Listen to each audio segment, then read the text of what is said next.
Les hauts revenus seront taxés, c'est annoncé, pour financer les retraites.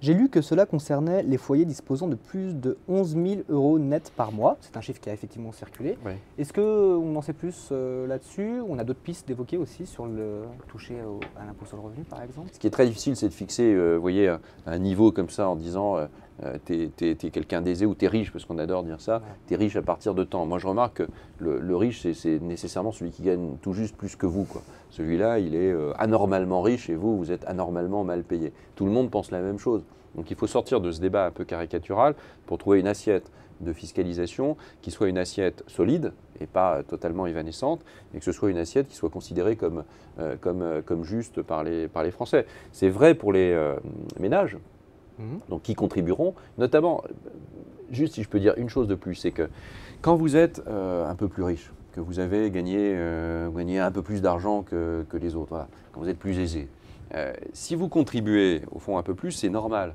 Parce que très souvent, les personnes qui gagnent plus d'argent, elles sont assez peu sensibles à l'âge légal de départ en retraite. Elles ont au fond, pour beaucoup d'ailleurs, plutôt envie de continuer à travailler plutôt que de s'arrêter. Donc de dire, je veux augmenter l'âge légal, ça ne les touche pas beaucoup, ça ne les concerne pas beaucoup.